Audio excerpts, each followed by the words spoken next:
Hello, Wildlanders. While we eagerly wait for the 1.2 Wildlander update, currently nicknamed the Jobs Update, the final update for 1.1 has rolled out, 1.1.6.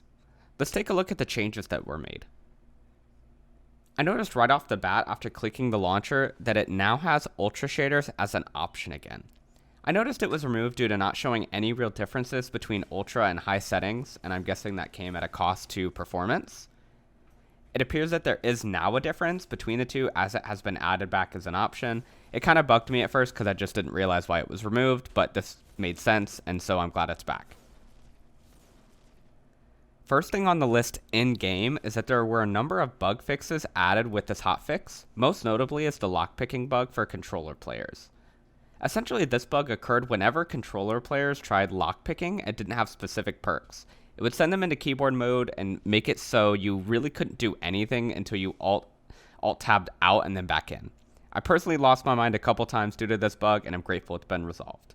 Also, the bug with the ritual stone has been fixed. This bug caused your once-a-day ritual power to resurrect all dead nearby, but only one of them would actually fight for you while the rest stood idle and effectively made the stone useless. This was a pretty big bummer for me when I was first playing because I built my first character around this stone. The fix was created by Lizzie. Essentially, when you choose the stone, you get a perk that fixes it for you. Cool magic there. The last major bug I'll mention is the FPS drop when looking at candle flame and fire. Essentially, you were looking at fire, you look at a candle flame, and for some reason, players were experiencing a drop in FPS. They fixed this, needless to say, it's pretty nice and it helps keep performance consistent.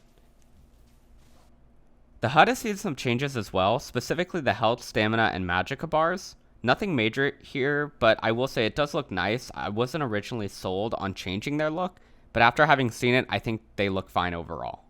Next on the list, let's talk about grass. One of the pieces of this update I was most excited about is that grass now reacts to light properly.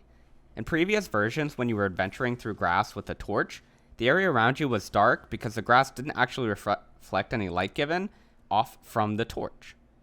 Now it does correctly light up the area around you, making traveling at night much more feasible. This is a pretty big deal for players who are not magic based because when you're traveling at night, it was almost impossible to see anything around you when you were traveling not on the normal road. Another change with grass that is small but honestly a significant addition for immersion is when walking through grass prior to 1.6, the grass around you is static and doesn't react to your movements whatsoever. Now when you're moving, the grass reacts in response to the way you're walking through it. Not game changing, but another small addition that really brings you into the game. I did double check with the devs, and currently modding this mod pack is still unsupported. They haven't really had a chance to get everything set up from their end.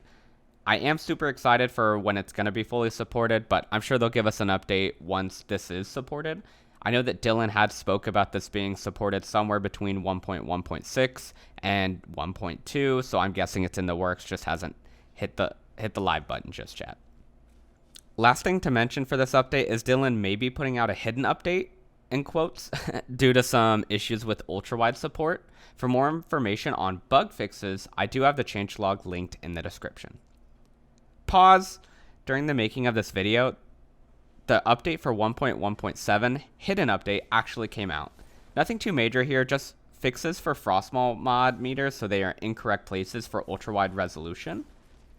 There was also improved camera that was enabled for all profiles in the Wildlander launcher just to make sure that it actually was working properly. And finally, some missing scripts were restored. Both 1.1.6 and 1.1.7 are save safe and should be updated to for the current optimal Wildlander experience.